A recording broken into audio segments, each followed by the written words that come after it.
Hey guys, I am so excited. I wanted to do something different.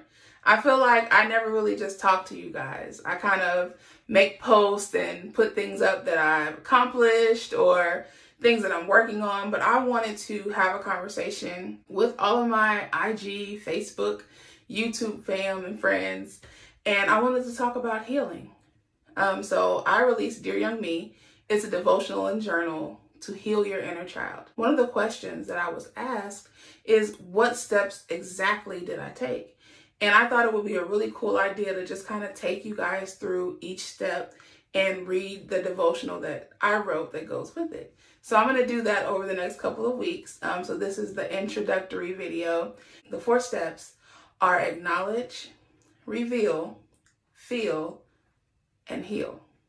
Those are the 4 main steps that I took when I began my journey of healing. And so the very first devotional is called Acknowledge Your Pain. And I want to read that to you guys and then just have a little discussion about my thought process and what I was going through during this particular time and journey. So acknowledge, admit or accept the existence or truth of. I was on a path of self-destruction. I blamed anyone and everyone for my pain. It's almost as if I wanted them to feel as broken as I did. I would bottle up all of my emotions to shield myself from being hurt. Sound familiar? I was viewed as mean, but inside I felt that my life didn't have meaning. I refused to acknowledge the very thing that caused me to feel this way. I would cover it up with clothes and superficial things, but that wasn't working for me anymore. There are not enough material things to cover up the wounds of a broken past. I had to determine the root cause of my hurt. Trust me, I know that's easier said than done. It is difficult to address issues that you have spent years suppressing. However, you have to take the Band-Aid off at some point so the wound can begin to heal. It was in a challenging moment of self-reflection that I realized that everyone else was not the problem. It was me. That's not to say that I hadn't been hurt by others. I did, however, give them more power by holding on to the pain. Once I acknowledged it, the healing journey began. The beauty of the journey is not found in the destination, but in the steps you take along the way. And so my scripture reference for that devotional was, heal me, Lord, and I will be healed. Save me, and I will be saved, for you are the one I praise. That challenging moment that I'm referring to there, it was 2017. I had been married for about 2 years, and my husband is my absolute best friend. He's one of the nicest people. I say it to him all the time. He's one of the nicest people that I have ever met. And pretty much before that, prior to that, anytime I was mean to someone or put up a wall against someone or push someone away, I was always able to blame it on them. Well, they did that to me. Or if I couldn't blame it on them, I would blame it on my dad. Or, things that happened to me when I was a kid, I would be like, this is why, I don't talk to anyone. This is why I stay to myself, No one understands me. I feel like I'm always misunderstood. No one knows what I've been through. I was so angry all the time. And in 2017, there was an instance where my husband and I were talking. I'll never forget it. And he was not yelling at me. But if you talk to him, actually talk to him when he becomes passionate about something, his voice is going to naturally go up. He's going to be like, man, this is what I'm saying. That's my Kyle impression. Man, listen. That might be better. But anyways, that's my impression. He becomes so passionate. And I don't know what it was. It could have been his tone. I have no idea. But I literally just started crying because he wasn't yelling at me, but it felt like he was yelling at me. And I was just sitting there like, why am I reacting like this? Like, what is wrong with me? And he's looking like, okay, what is going on? And I'm like, oh God, I don't know. I didn't know. And I had to sit there with myself. I had run out of people to blame. And I couldn't blame him because he didn't do anything. I had to look at myself and acknowledge that, man, maybe there's something deeper all this time. Maybe it really wasn't everybody else. Maybe it was actually me. And I just cried. I went to the bathroom and I just cried out to God. And I'm like, God, I don't know what this is. I don't know why I'm reacting this way, but I need you. I was tired of going through the same thing over and over and over and feeling attacked and feel all these things. I surrendered it to God. And it was hard for me because I had spent most of my life blaming everyone else. And then I realized that I just needed to acknowledge that there was something there that needed to be healed. I let a handful of people hold the power over me for decades. And the moment that I acknowledged it, that's when I found myself on a journey of healing. Physical pain is not the same as emotional pain, right? So if you have a Charlie horse, or for me, a toothache. So toothache is a different type of pain. I don't know if you guys have ever had a toothache, but the second my tooth starts hurting, I'm like, okay, where's the Tylenol? Where's the ibuprofen? Because a toothache will go from 0 to 100 real quick. So I'm like, I don't want to feel this. Your body's going to let you know that you have pain there. That tooth is going to come in like, hello, you can't suppress that. You have to do something. You have to fix it. But when it's emotional pain, your brain tends to try to push it aside, try to cover it up, try to mask it, make you believe that it didn't happen, make you believe that you can just keep moving forward without addressing it. But that's just not the case. You have to deal with it. At some point, you have to take that Band-Aid off. You can only put a Band-Aid on for so long. Even like when you cut yourself and you put a Band-Aid on, at some point you have to take it off and treat it. Even if you're going to put the Band-Aid back on, you have to treat that wound. You can't just cover it up. And that's what I was doing for years and years. I refused to acknowledge that there was something deeper with me that needed to be healed. And when I finally acknowledged it, I started to find my strength again. I started to find my happiness again. I had found this picture of myself a few years ago, and I posted a lot on social media. It's one of my favorite pictures. And I used to, when I was little, just smile as big as I could in these pictures, y'all. I mean, I would just cheese. I didn't care that I had a gap. And I would just smile as hard as I could in any picture. And if you progressively start to look at me over the years, that smile got smaller and smaller until it really just completely went away. I went from loving to take pictures to completely hating it and hating myself and not feeling that I was enough and not feeling that I was good enough or worthy of love. I let words that people spoke to me that, like, there was one particular instance, and I want to get back on topic, but this is what I would call a defining moment. Because it stuck with me for a long time. They told me that because of who my father was, that I would never amount to anything. And even now, and I'm 36 years old, people will still use my family or my dad to try to bring me down and belittle me and make me feel like I don't have the right to have a dream. I don't have the right to receive good things. I let that get in my head. You hear something so much and you start to believe it. I didn't know who I was, so I started to believe what people told me I was. They told me I was a nobody. They told me I didn't have a voice. They told me my opinions didn't matter. They told me that I was basically worthless. And I heard it so much and so often that I believed that for a really long time. But the good news is I'm not worthless. I'm loved, I'm chosen, I'm called, I'm set apart, I'm beautifully and wonderfully made. I have my prayer board. I have all those affirmations. You saw me looking at it. I'm literally reading it. I recite those to myself pretty much every day. You have to acknowledge that. I mean, that's really the first step. And I know you may not want to be vulnerable. You may not want to sit and think about every bad thing that ever happened to you. You may not want to acknowledge your part in the things that happened to you and the things that you allowed to keep happening because of what happened to you. But it's the most important part, because I believe that's when you find your strength. The more vulnerable you become, the stronger you become, because now you're taking the power back. And so the next step, and this is what we're going to talk about next week, is to reveal.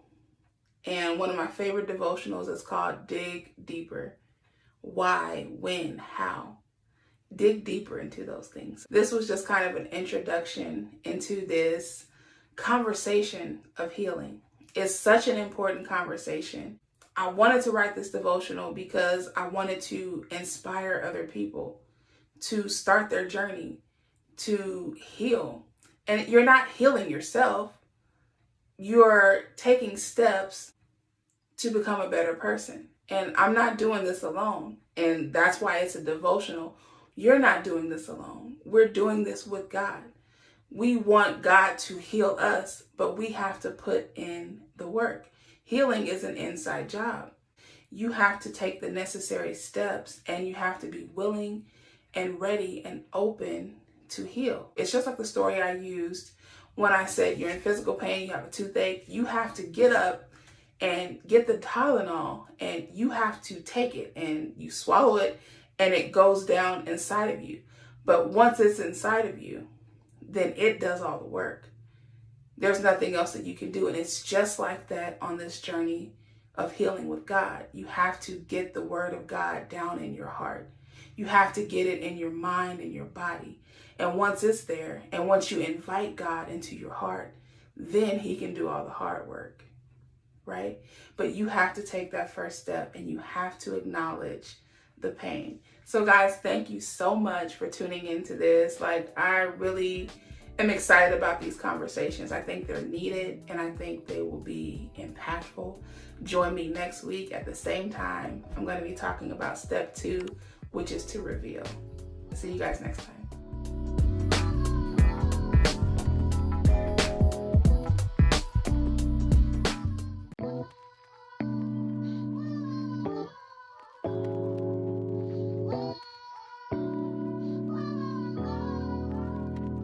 Hey guys, welcome to another episode of Healing Conversations. I am so excited this week because I have a very special guest. I could not do this episode without him. My wonderful husband, Kyle Everett Corday Bird. Doing this government name. Well, it's serious tonight. Yeah, We're using sure. government names. Oh man. So before we get into it, do you want to just kind of tell everybody a little bit about yourself and why you decided to do this conversation with me? Sure. As you already heard, my name is Kyle Bird. I am the husband of the beautiful Joy Harris Bird. And that's who I am in a nutshell for tonight. The reason that I agreed to join in on this conversation, because it's a very important conversation about reveal when you're dealing with healing yourself. And so I'm very excited about the conversation, and she's cute.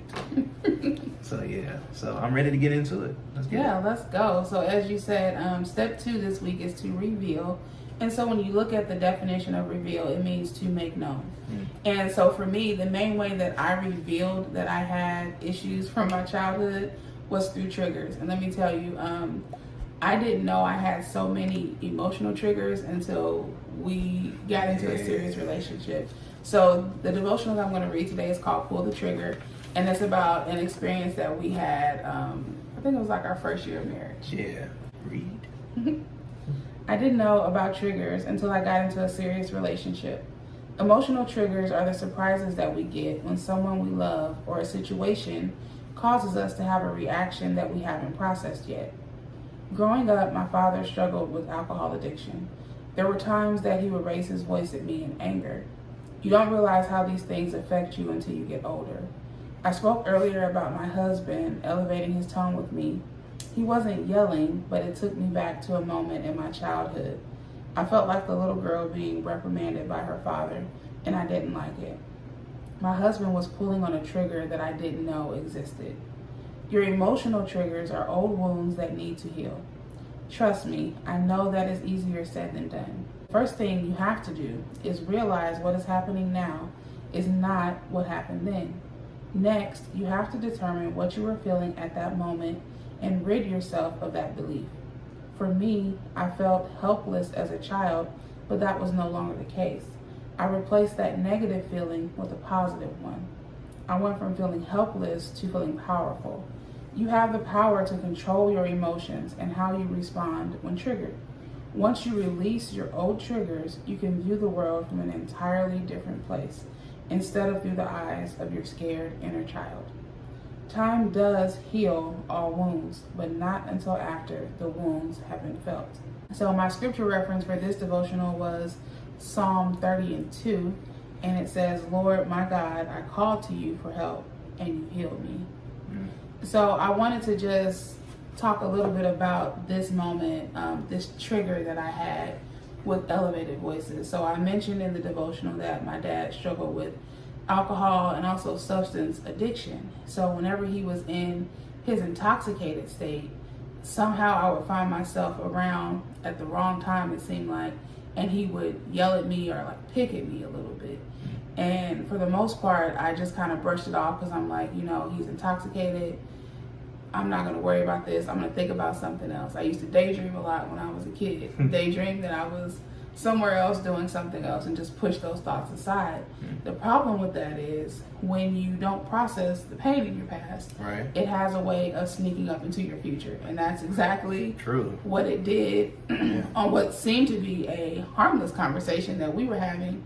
And it turned into a passionate conversation, which led to you elevating your voice, which led to me crying on the couch in a state of confusion as to what just happened. Why am I feeling this way? Why am I reacting this way? Right. I had no idea that the raising of a voice was a trigger for me. And so, how did you feel about that? Because I know you had to be looking at me like, what in the world is going on? So when it happened, I was more so kind of confused. It kind of came out of nowhere. Yeah. And so I wanted to make sure that I didn't say anything off to upset you more than anything. I understand the elevated voice is a trigger now, but I didn't at that time. And so I'm depending on what I'm talking about, I can be very passionate. Yeah, I tried to do my best impression of you last week. You got to do it for him. Because we're going to compare and see if I was close. You got to say, man, listen. Man, listen. There it is. That's it. That's it. So it was a little bit higher that day. But that was it. Well, it is what it is. but no, I was concerned because, you started crying. So I was like, what did I do or what did I say to get you in that present condition?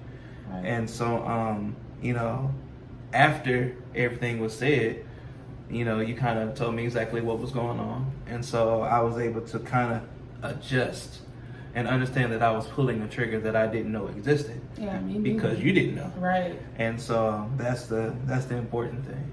So I know that I had the triggers that I was dealing with, but prior to us being in a relationship, did you have any experience with triggers or someone just causing you to react a certain way and you just weren't sure why you were acting that way? Oh, absolutely. Okay. Absolutely. When I was younger, I had a major anger issue. And I had no idea where it was being triggered from. I had no idea where it came from. Right. But all I know is when it came, it was different. It was like a flood of emotions. Man, and they could not be stopped for anything. So the only thing I knew how to do at that time was lash out. And I honestly didn't know why. Like, they would be like, why are you acting like this? I have no idea. Right. All I know is something came over me. My emotions were high, and I lashed out.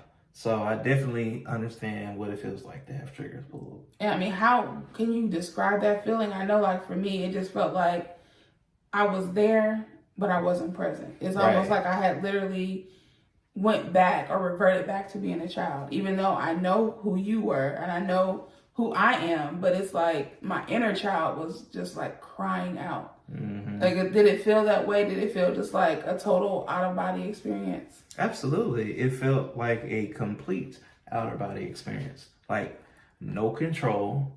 You don't know, you're flooded with emotions. Yeah. Nothing matters.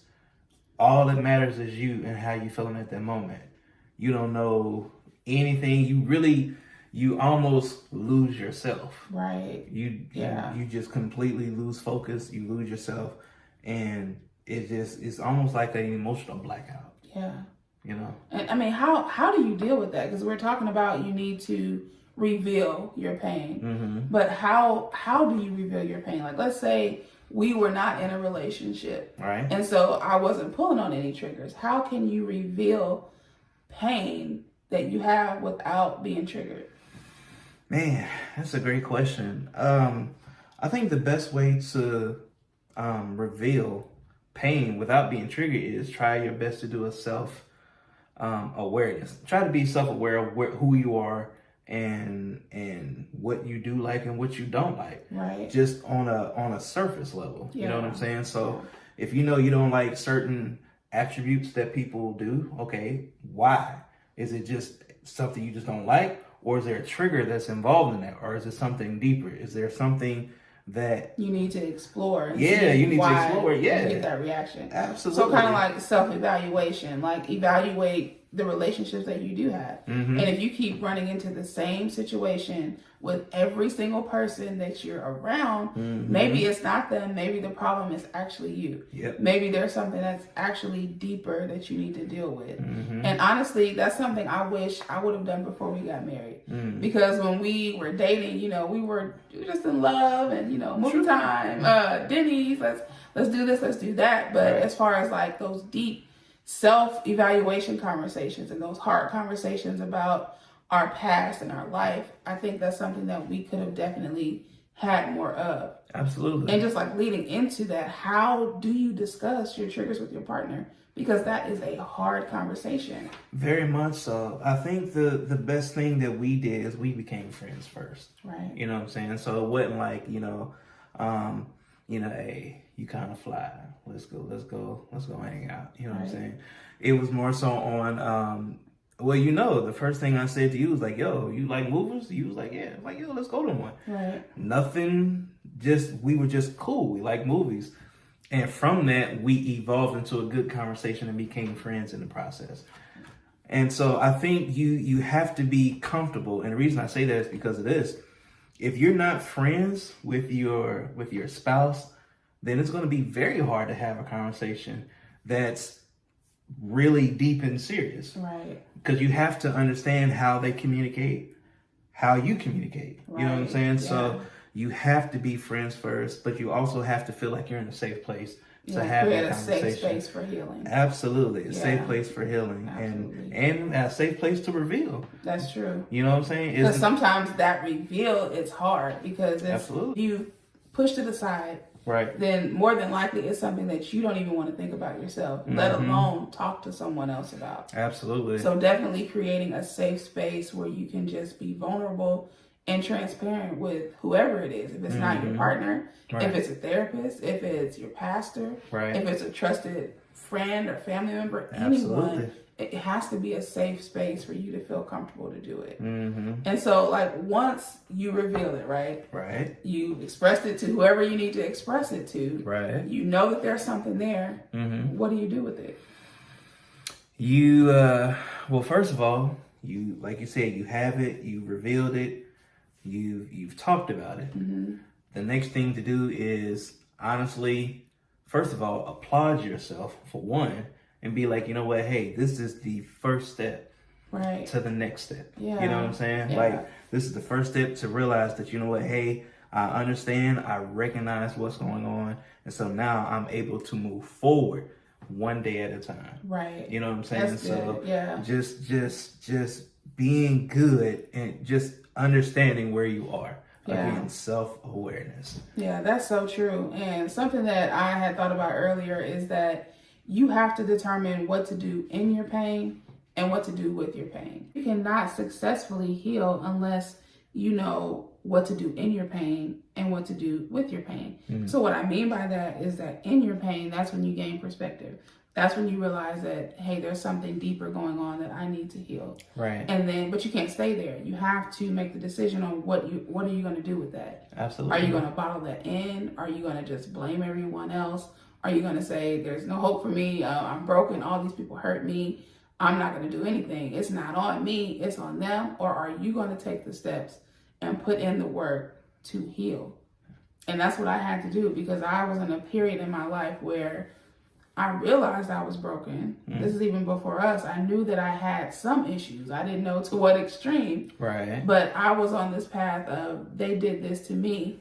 I'm not about to try to heal myself, because I'm not the one that broke myself. Right. You know, but your healing is your responsibility. It's an inside job. You have to put in the work. And I kind of talked about this last week. When you're in pain, like physical pain, you're going to do whatever you can to stop that physical pain. Absolutely. And I think we need to be just as tenacious with our emotional pain. Like, man, there's something emotionally wrong with me. Absolutely. And I need to do whatever I can to no longer feel this way. Absolutely. And so there's this quote I read. It said, your pain often reveals God's purpose. So it wasn't God's purpose that you felt the pain, but he can use your pain for your good. Like, he has an amazing ability to turn coal into diamonds. Man. He can use your pain for your purpose. Yeah. And that's what I really wanted to portray with this devotional, Pull the Trigger. Pull the trigger, reveal it, settle in it, release it, and then let it go. Absolutely. And walk forward into your purpose. Right. I know you read this before everyone else, but what is your final thoughts on this devotional?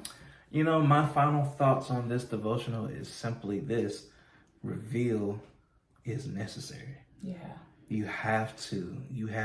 Understanding your triggers, or having your triggers pulled is really the start of the healing process, if you ask me personally. Yeah. Because even if you think about any other trigger, in the actual sense of it, if you think about a gun, the gun itself is nothing without the trigger.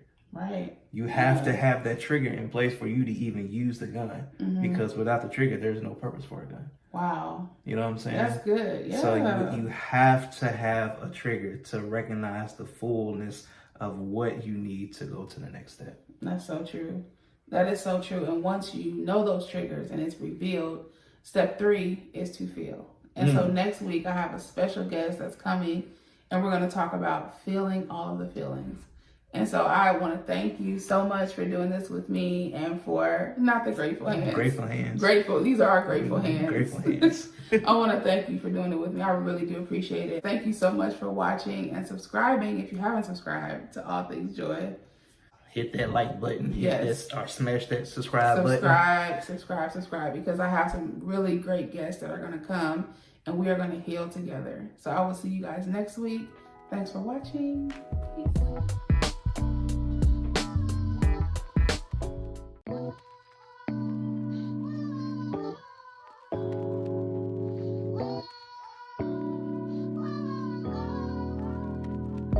Hey guys, welcome to another episode of Healing Conversations. I am so excited because tonight I have a very special guest. My sister, Kathleen, is in the building. Well, not the building, but you get it. Kathleen, what's up? Hello, this is a rarity, so hello. I'm so excited. I didn't think she would say yes to doing this. My sister has a powerful testimony. She has a great story, so I'm really excited that she's here. So Healing Conversations, we are dealing with the 4 steps of healing. So the first step is to acknowledge, the second step is to reveal, and the third step is to feel, which is what we're talking about today, and the 4th step is to heal. So I'm going to read a devotional from my dear young me. It's called Feel All of the Feelings, and this goes along with step 3. So I'm going to get right into it. I would love to tell you all that I acknowledged my pain and I was instantly healed. However, it didn't quite happen that way. When I finally opened that jar of emotions, everything fell out. I was forced to dig deeper into the broken pieces of me. Healing your inner child means releasing all of the causes of your childhood pain to adequately live life as an adult. I can recall having a conversation with my husband. We had been married for about 6 months at this time. We were not arguing, but there was something different in his tone of voice. At the time, I didn't know about triggers, but I was about to find out. Before I knew it, I was in tears, and I didn't know why. I was flooded with all of these different feelings, and I didn't know how to process them. I became upset with myself for getting emotional over something so small. I felt as if I had faced a significant setback in my journey. I took a moment and allowed myself to feel all of those feelings. I realized that feelings are essential on your journey of healing. My reaction to my husband caused me to dig deeper into the cause of those emotions. Why, when, how? I had to look deep inside and answer these difficult questions. Digging deep means getting uncomfortable to change and grow. The healing journey is challenging. The good news is that you're not alone. God is there with you every step of the way. You just have to do the work. I promise the reward will be worth it in the end. So the scripture that went along with this devotional was First Chronicles 28:20. Be strong and courageous and do the work. Do not be afraid or discouraged, for the Lord God, my God, is with you. So just to talk a little bit about that devotional, I've actually been talking about it in the first step and the second step because that moment is what I considered was a defining moment for me. That's when I acknowledged that I had pain. That's when it was revealed that I had pain. And that's when I had to feel that I had pain. So that was a definite moment where I had to just sit in those feelings. And it was a hard moment. It's hard to sit in feelings that you've kind of pushed aside for years. You try not to deal with it. You try to act like everything's okay. But when you're forced to feel those feelings, that can be a hard thing. So Kathleen, like, do you have a moment like that, like a defining moment where you were just forced to face your feelings? I do. I think with me, I am notorious for kind of hoarding my feelings and just kind of moving beyond that. So for me, a defining moment would definitely be when I kept having continuous breakdowns. And you know this, a lot of people don't, Yeah. but I was breaking down a lot, just crying. And then not just really dealing with it. I would just cry and then I just let it go because, you know, you have to keep moving on. With me having so much going on and taking care of mom and, you know, just trying to navigate throughout life. I never really addressed those feelings. I would kind of just push them aside and keep going. But I think with me, the defining moment is that those breakdowns came more frequently. Yeah. And to the point where I had to, and even you was just like, you have to sit down and get to the root of your emotion and why you're having all these breakdowns. So that was definitely my defining moment, all those breakdowns and crying and all that. Yeah, I get it, man. And we definitely had some conversations about those breakdowns. And like individually, we had our own things that we're dealing with, right? So I'm dealing with my own issues and you're dealing with your own issues. But I can think of one defining moment that we had together. And I mean, we've had actually a lot of defining moments together. Oh, We've been through a lot together. But the one I want to talk about tonight is when grandma passed away. Like, so grandma passed away and we went to Chicago. She passed away when we went there. We drove back home and we had to basically, was it the same day or the next day, take mom to the emergency room? I think it was the next day. It was the next day. Yeah, we had to take her. And the doctors are pretty much advising her against traveling at this point because we were like, we need to check her out of the hospital because we have to get to grandma's funeral. And the doctor's like, yeah, that's probably not a good idea. And so it was such a hard moment because we were navigating so many different things. We were trying to process grief. And then we were trying to process the fact that mom was sick and we were her caretakers. So kind of explain like where you were in that moment. Because for me, I was a mess. I was like, I don't know what to do. Like, it's too much.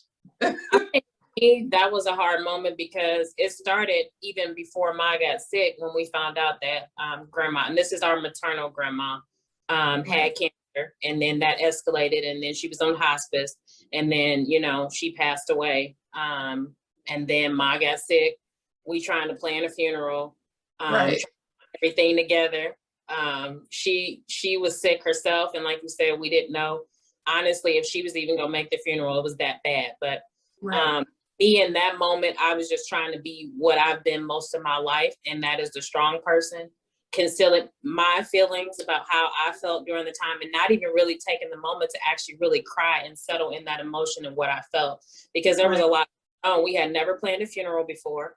Mm-hmm. Driving back, driving to Chicago, and I wasn't familiar driving in Chicago in that crazy traffic, and knowing that we Oh, yeah. had to get there, quickly putting together everything and having to deal with all of that, and take care of mom and make sure she's taken care of. I was an absolute wreck on the inside because I did not have a moment to really grieve until after. I had to kind of grieve outside of the funeral and all of that. I didn't get a moment to really just grieve because I was trying to watch Ma and, trying to make sure everything else was taken care of. So it was a tough Yeah. moment. Tough moment. Yeah, it was a tough moment. I can remember, like, I had to write the obituary, and I'm a writer now, but back in 2012, I wasn't thinking about writing, and I'm trying to figure out, like, grandma's life and Ma sick, and it was so much stuff. It was so many moving pieces. So, like, how do you take a moment and silence your mind when everything, it seems like it's moving around you? How do you find a quiet place just to be in your feelings and feel what you feel? I think with me, my quiet place tends to be when I'm absolutely by myself. So if it's not in my room, it's really predominantly my car. So a lot of that ride to work, just even those few minutes help, because it's just me and it's nobody else, and there's no distraction. I don't have to worry about Ma calling me or anything like that. So it's in those moments I normally take those to whatever I'm feeling in the moment, just kind of let that out. So for me, definitely those car rides were therapeutic for me, because it was just me and God, and I could just talk to him and just kind of release some of what I felt. And how do you feel like when you get that release? Because we're talking about taking a moment to feel your feelings. So when you get that release, when God comes in and he relieves that pressure and that stress and that worry, what does Mhm. that feel like? It feels like a weight off your shoulder, I will say. It kind of, when I think about it, it's just like, man, I should have let this stuff go a long time ago. But I think kind of in the season that I'm in now, God has really, really, really pressed upon my heart, and through using you, just really dealing with things that I've had to deal with in my past, a lot of that pain and hurt. But when you start to release it, it literally is a load off of your shoulder, mentally, spiritually, everything.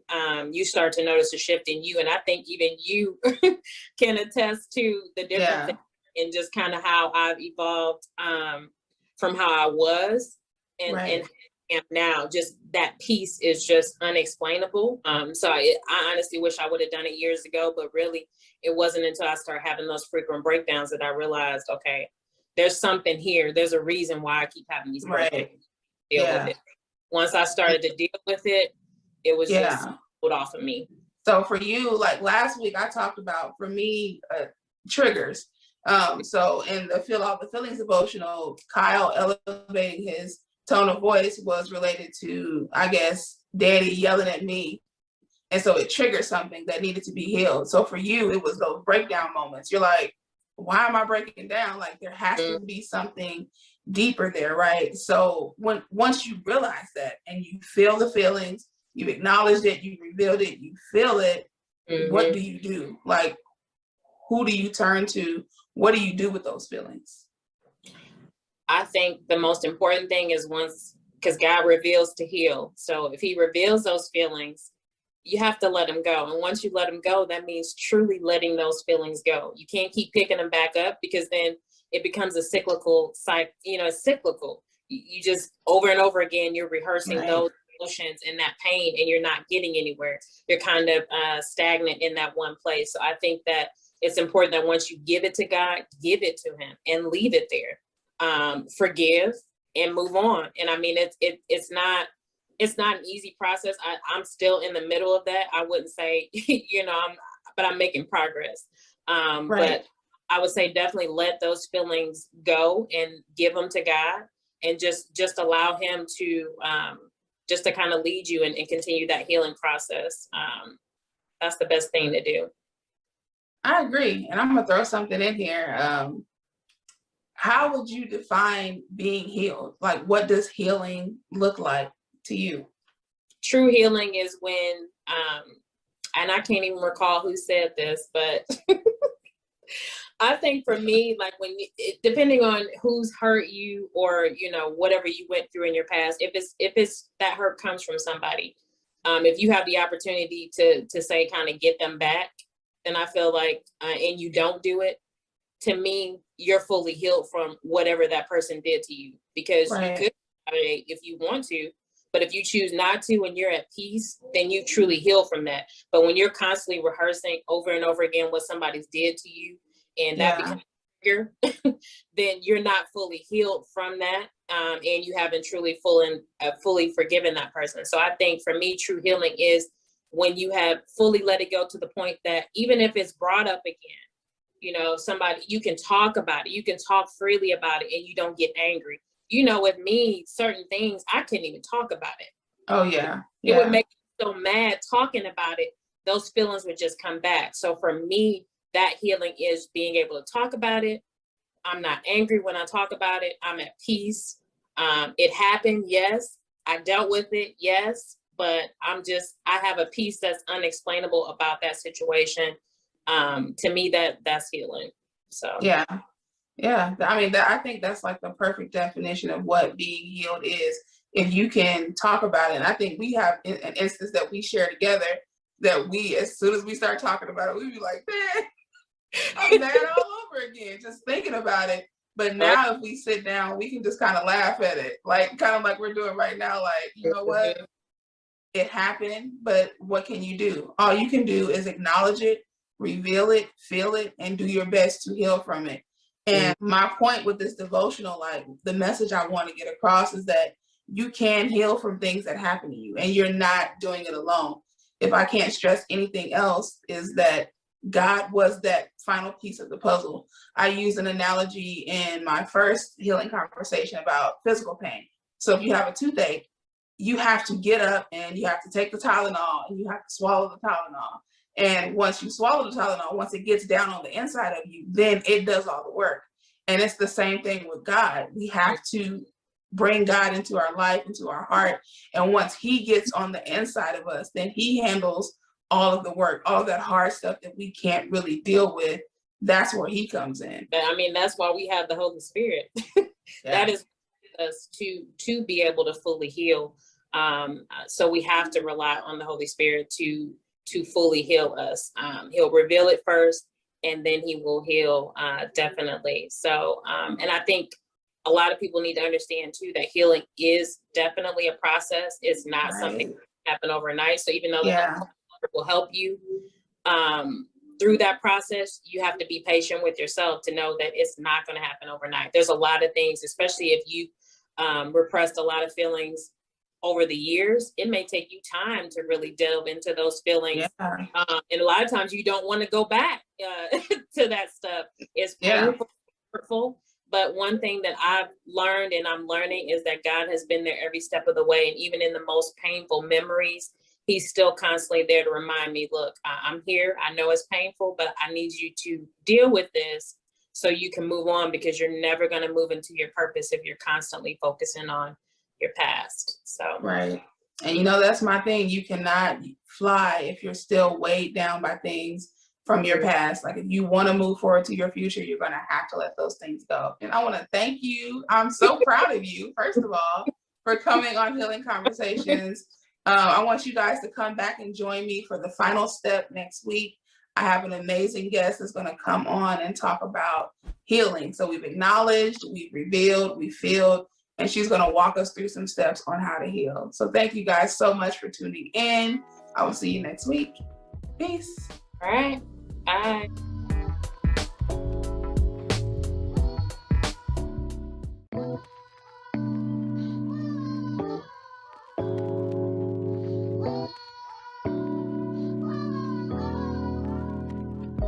So welcome everybody to Healing Conversations. We have finally made it to step 4 of our healing journey. Just a really quick recap of the previous steps. So the first step was to acknowledge, Second step was to reveal. Third step was to feel. And the fourth step is to heal. And I wanted to bring on a guest, a very special guest, who could help us walk through some steps on how to heal. So I want to welcome Ms. Lena Wilson to Healing Conversations. Hi, everyone. Thank you so much for having me. And thank you so much for being here tonight. I really appreciate you taking the time out to do this. I really want to jump right into the conversation. But before I do, can you just kind of tell the viewers a little bit about yourself? Absolutely. So hi, everyone. I am Lena Wilson. I'm a transformation life coach. I'm an author and a speaker, and I really empower faith-driven women to heal, to rediscover their self-worth, to overcome rejection so that they can shine their light unapologetically. And so I am all about helping women to really understand that despite what you might have been through, despite what might have happened in the past, you still have the power to heal and to shine with purpose and to really use your voice, which has a lot of value, and to know that you matter no matter what you've been through. Absolutely. I love that. And that was actually one of the things that drew me to you when I was looking at your profile. I have a publishing company. It's called Bright Light Publishing, and it's based off of that scripture, shine your light so the world can see. So when I saw that, I'm like, man, I need to get her on this show. So I'm so excited. And I was kind of reading your bio a little bit, stalking out your page a little bit before the interview. And one of the things that stood out to me is something you said on your website. And it said that a broken heart may be part of your story, but it's not the end.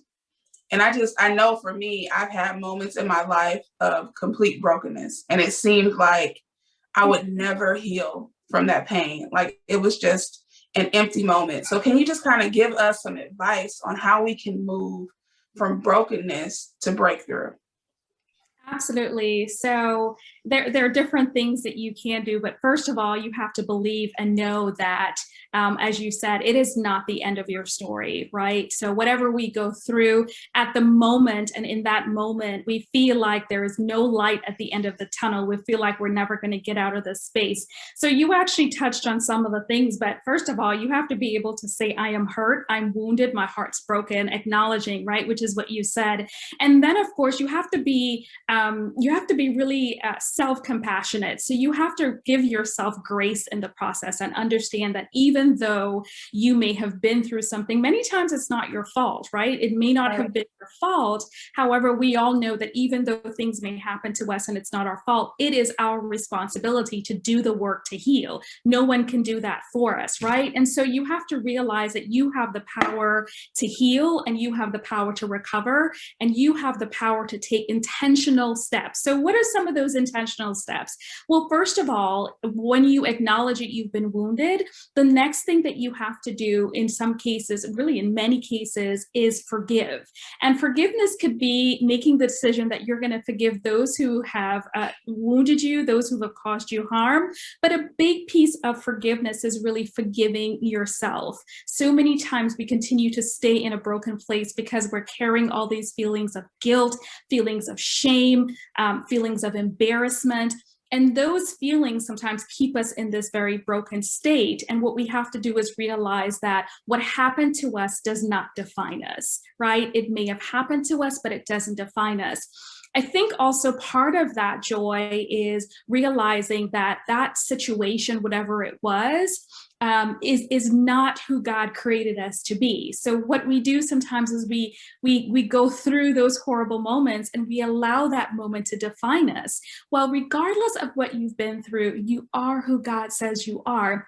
And so we have to, in some cases, rediscover our identity in Christ and really get rooted in that. For some of us, we know, but maybe we lost ourselves along the way and we forgot who we were made to be. God says we're fearfully and beautifully and wonderfully made, and He's created all of us for a purpose. And so even in those dark moments when you don't feel like it, know that you have the power to overcome, to win. God heals and He restores restores. That's one thing I say all the time. God heals and he restores, but you have to believe that he heals the brokenhearted. That's one of the first things as well. In the acknowledging of all of that, you have to believe that he can heal.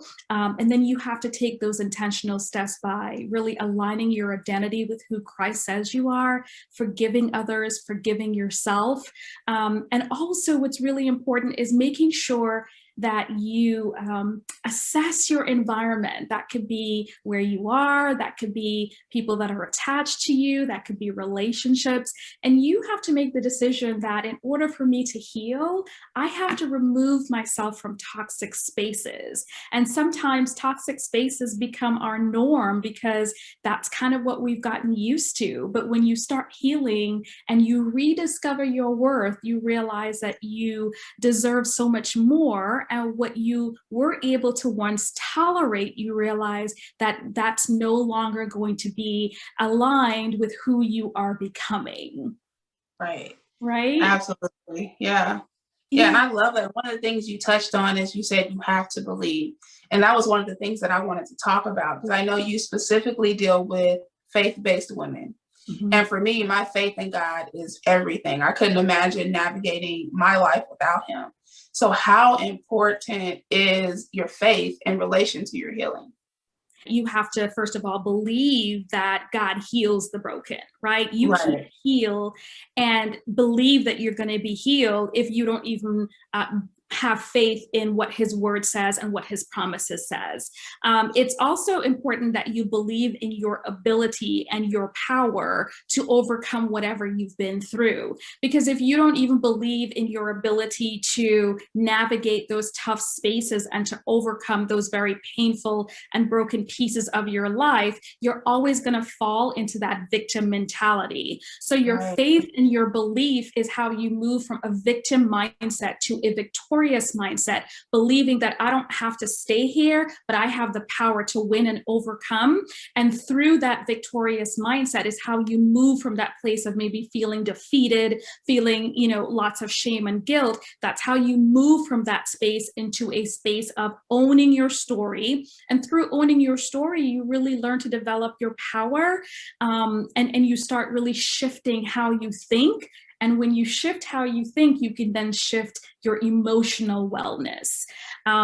Yeah, so it's all connected to what I believe, which is really where your thought realm is all happening, to your emotions. And then even if you can't, so this is something really important as it relates to healing. Sometimes we're not able, depending on what we've been through, we're not able to do that on our own. And I am a big believer that you can have therapy along with being a faith-driven woman, right? Yes. So just because you have faith doesn't mean that you shouldn't pursue therapy or counseling or coaching. It really just depends on the level of your wound and how hurt and broken you are. Sometimes you have to be honest with yourself to say, you know what, I'm not able to do this entire healing journey on my own. And so I need to solicit the help of an expert, of a professional, to really help me really obtain some strategic steps that will really move me from that place of broken to breakthrough. Yeah, and I love that. I love everything about what you just said, and believing in, for me, was the hardest thing, because the biggest battle was in my mind.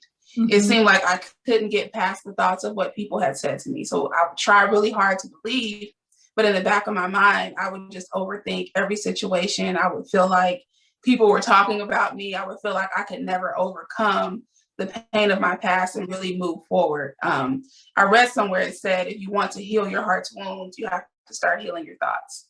And I know one of the things, as I was looking at your website, you kind of deal with transforming your thoughts. That's something that you're able to help with. And I know I personally, there are still some days just from having previous low self-esteem that I'm like, man, I really need to get my thoughts under control. So what are some ways that we can transform our thoughts? Yeah, so I've been through that journey as well, which is why I'm so passionate about this work. I remember when I was going through my divorce, I was also grieving the loss of my dad. I had just become a new mom, so I had lots of major life events happening at the same time. And I truly, like for months, I just kept replaying a lot of things in my mind. And so one of the first things that you have to do is you have to become self-aware of your thought process. What are you thinking? Where are you spending your time? And what are you thinking about? So that's the first thing, is really being self-aware about what you're thinking about. Once you realize that your thoughts are not conducive to healing, you have to make the decision that you have to replace those thoughts with different thoughts. That's the first thing. The other thing is you also have to use affirmations, right? Sometimes in order to dispel a thought, you have to speak a word. You can't think a thought and speak something at the same time, right? And so sometimes you have to open your mouth and you have to boldly declare what God says about you when you feel like you're defeated or you feel like you're not worthy. You have to declare the word of God. What does he say about you? And through that, right, you continue to shape your mindset through affirmations, through the word of God, being really self-aware, replacing those negative thoughts with positive thoughts, but also feeding your mind with thoughts that help you heal. So sometimes that means that you have to become almost introspective about, what am I watching? What am I listening to? Right? Who am I hanging around? We talked about distancing yourself from toxic spaces. Who am I hanging around? Are all those things that are going into the gateway of my ears and my mind, are those conducive to my healing? And if they're not, you have to replace those things, or in some cases, distance yourself so that you can have fruitful and healthy information going into your mind, so that you can produce better speaking, better affirmation, better declarations. I created this. It's really it's a affirmation guide for the healing heart, and I did that because they're affirmations, but I designed an affirmation guide specific to the healing heart, because when you're healing, you sometimes don't remember who you are. You sometimes don't see the light at the end of the tunnel. You sometimes forget that, hey, I need to speak good things over myself. You sometimes forget the promises that God has over your life, despite what you've been through. And so really speaking and filling your mind with the right thoughts and replacing those old negative toxic thoughts with positive ones really help to reshape your mind. But you have to do it over and over and over again until you establish a new pattern of healthy thinking. Yeah, I completely agree. Affirmations, I'm 100% on affirmations. I have a whiteboard in my office upstairs, and it's just full of affirmations. And it's I love it. affirmations that I receive from the Bible. I am called, I am chosen, I am loved. And I just speak them over myself every morning. And it really helps me to center my thoughts and really start out my day. And so I wanted to ask you a question. I asked my sister this question last week. Yeah. And it is, what does being fully healed really look like to you? She gave an answer of, if you have the chance to retaliate against someone and you don't do it, then that means you fully healed over that situation. But I kind of want to dig a little bit deeper. What if you don't really have anyone to retaliate against in the first place, but you're broken? What does being fully healed look like to you? It's the freedom to be who God has called you to be, right? It's the freedom to know that despite what you've been through, you can still shine your light unapologetically. It's the freedom to move in true forgiveness of yourself and others. It's the freedom to just show up and be authentically you, not comparing yourself to others, right? So for me, true healing is really freedom, just total freedom in being all that God has called me to be, shining my light right? Moving with purpose, and impacting the community that God has placed me to, to do so. A lot of times, especially with social media, it's so easy to compare your journey with others and what is this person doing? And when you do that, all you do is create feelings of inadequacy within yourself. And so freedom is, I know what God has called me to do. I'm pursuing that, or I'm on that journey to pursue that. And I am free to be me in my full authenticity, not having to pretend to be someone else, and not walking, when you're healing, no longer walking and showing up from a place of guilt, shame, or low self-esteem, but showing up in your power, showing up in full self-worth and confidence, and showing up where you know that you matter and your voice matters in the world. Absolutely. And there's so many people, Lena, who are hurting still and who are dealing with trauma and pain, and they feel broken and they don't feel like they can come out of that. What is one thing that you would say to them? I would say that what you see is not what your outcome is going to be. So that's where the faith comes in, right? Walking by faith, because what you see in the natural can change. It can change through your own actions that you can take, and it can take through God's healing and touching your life. And so what I would say is be encouraged and know that this is not the end of your story. You have the power to overcome. I always say the storms come in all of our lives, but the sun always shines again. We just have to hang on until the sun comes. And we also have to know that we need to be part of our own rescue. No one can rescue us. No one can do the work for us to heal us. We have to be an active part of our own rescue. And so, yes, you may feel defeated at the moment, but know that you have the power to overcome.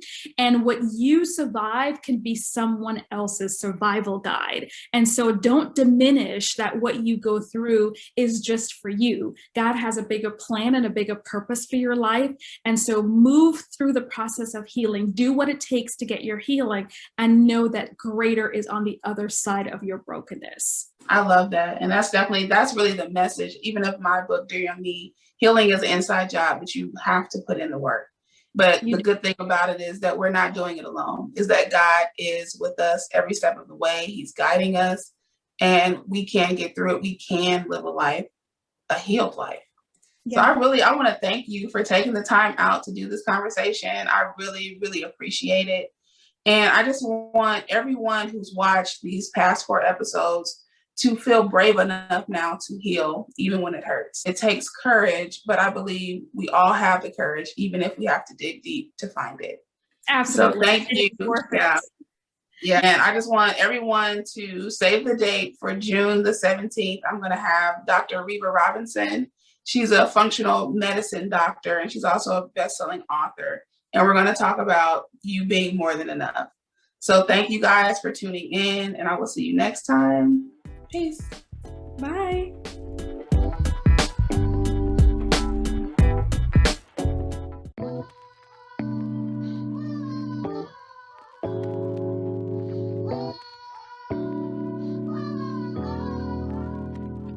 Hello, everyone. Thank you so much for tuning in to a very special episode of Healing Conversations. I'm so excited about our guest today.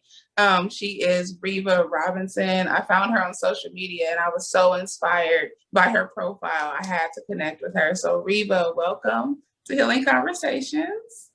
Thank you, Joy. It's such an honor to be here today. And I'm so ready to just go right into the conversation. But can you just kind of tell the viewers just a little bit about yourself? Sure. So my background is in medicine. I'm what's called a functional medicine doctor. And functional medicine is an approach to medicine that's all about getting to the root cause of illness.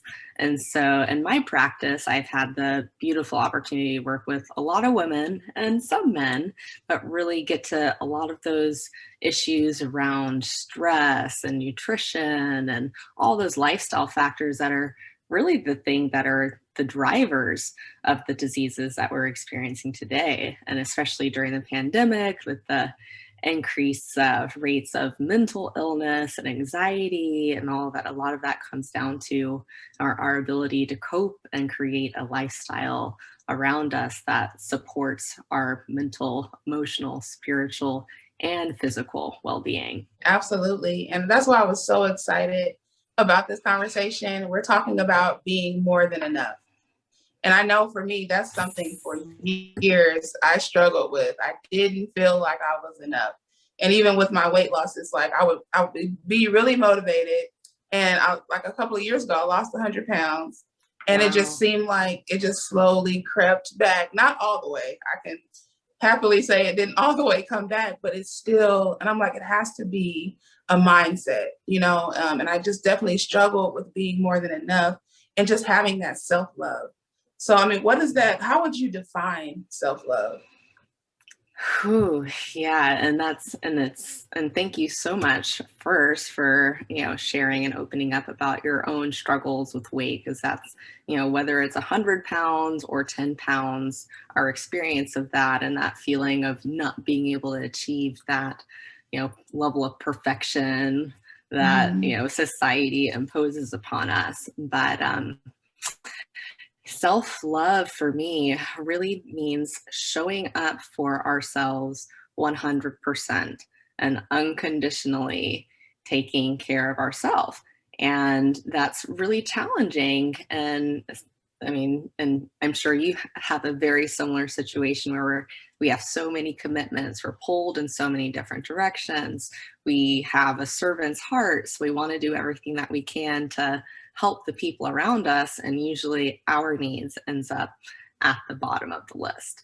And so self-love isn't just me soaking in the bathtub for an hour before our chat today. Yes, that's self-love, but it also means like Right. doing this hard thing of saying no to the commitments that aren't 100% aligned with what you want to do in the world, that allows you to feel whole, that allows you to feel more than enough. So it's, all of those activities, all of the things that we do that reinforce that more than enoughness in our lives.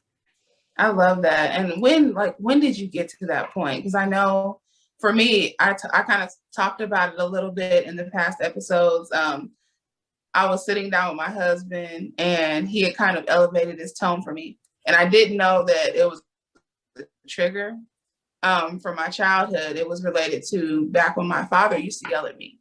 And I thought I was perfectly fine. Even though I was overweight, I'm like, I'm okay. There's nothing wrong. I don't need to heal from anything. And when it happened, I just started crying. And for me, that was my breaking point. I'm like, okay, what is this? Why is this happening? And it really caused me to kind of dig deep into what's going on in my life and what happened to me in my past. Did you kind of have a breaking point or a moment where you were like, okay, I need to get some things together? Yeah, I have them all the time. It's funny that you say that, because the feeling of I finally have made it and I feel like I'm more than enough in each and every way. Like I still haven't made it to that point. Like it's an ongoing journey. And when Mhm. I wrote the book, and here it is, when I wrote this book, it truly was an experience of channeling this book. I hadn't fully embodied that message yet. And so after writing the book, and it was a crazy sprint, so I entered a program called the 9-week bestseller to be able to write a book that elevates your authority and self-publish on Amazon and become a bestseller, which I successfully did. Actually, I procrastinated for the first 4 weeks of the program. And then once I started writing, I realized I didn't like the structure of it. So this final edition here was written in 4 weeks.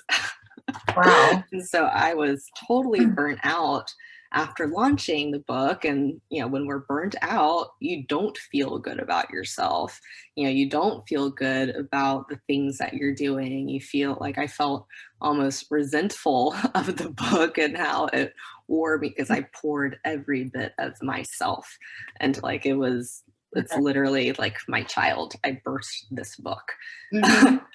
And so afterwards, I went through a major spiritual upheaval of having to figure out, okay, like, well, what makes me more than enough? Like, I wrote this book, it's a bestseller, great, but now I feel horrible. Now I don't feel more than, so I had Right. to combat all of those demons, so to speak, and be able to really understand that it's not what I do that makes me more than enough. It is who I am, just being me.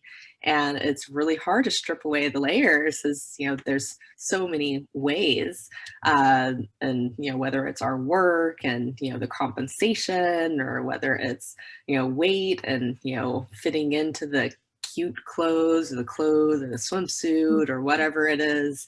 We have, it shows up in so many ways, and whether we're consciously registering it or not, we have all these kind of chips away at our spirit, unless we're constantly pouring back and affirming our more than enoughness. So it's very much a part of my journey right now to fully embody that and rest in that.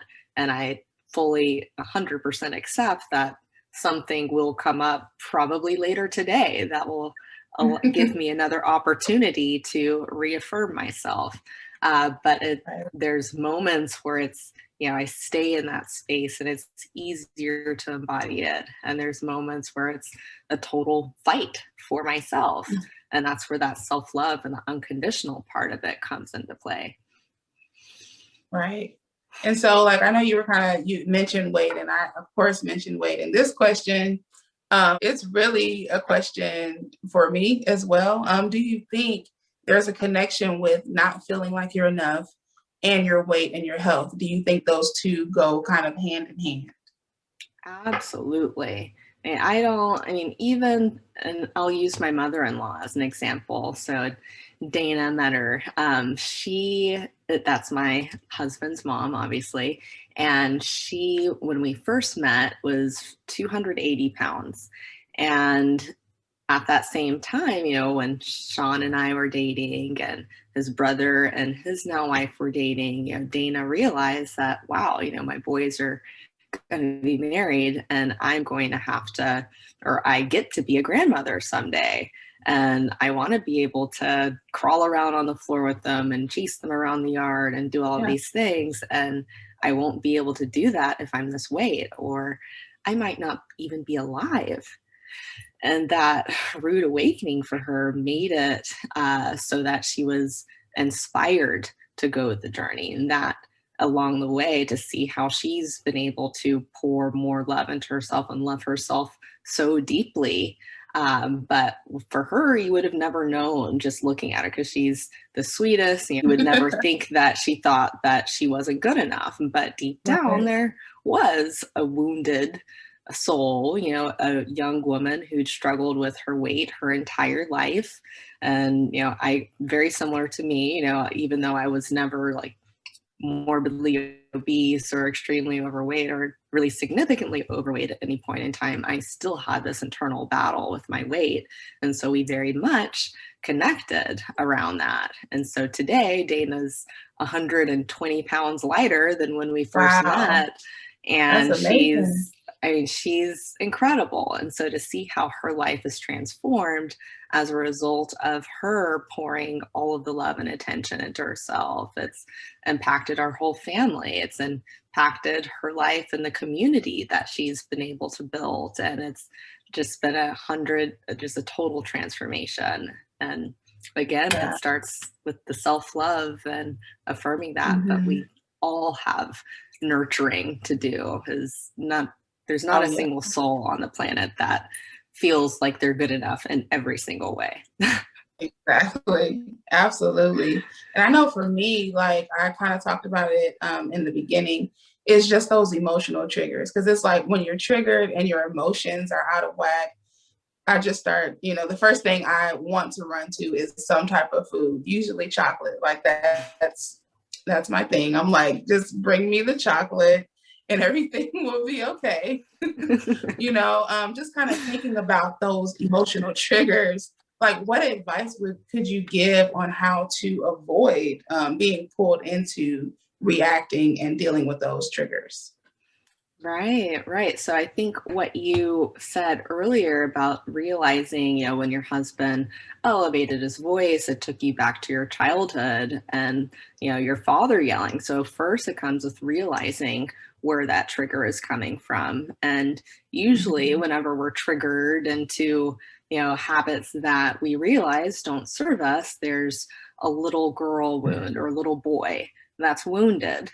And so a lot of my work has been really nurturing little Reva and getting to know her better and love on her and give her the things that she wants so that she feels safe and secure and protected and loved. As it's we're always going the triggers are always going to show up. We can't get rid of the Right. triggers. I I wish we wish we could. could. That would solve everything. If I could just live at the spa, like I would just, Oh yeah, just it'd be perfect. great. No triggers. Eventually, I'd start triggering myself because I think we're programmed just to, experience some type of challenge in some way.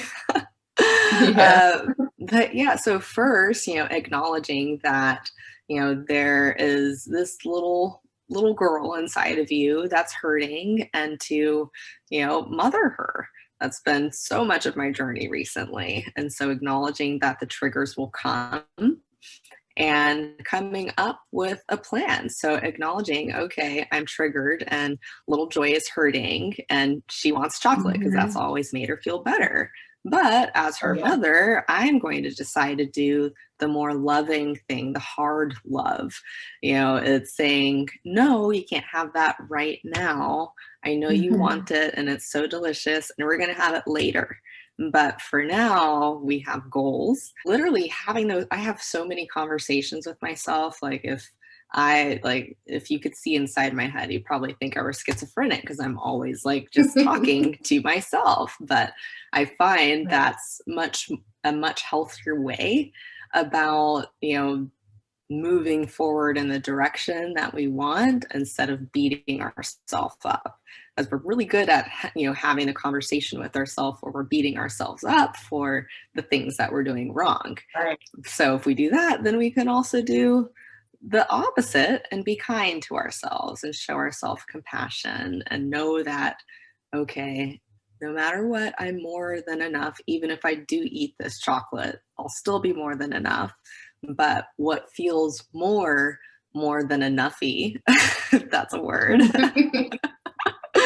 there's more than enoughness in the decision that allows me to feel a wholeness in a different way, in a way where I feel lighter in my body and more confident and all of those things.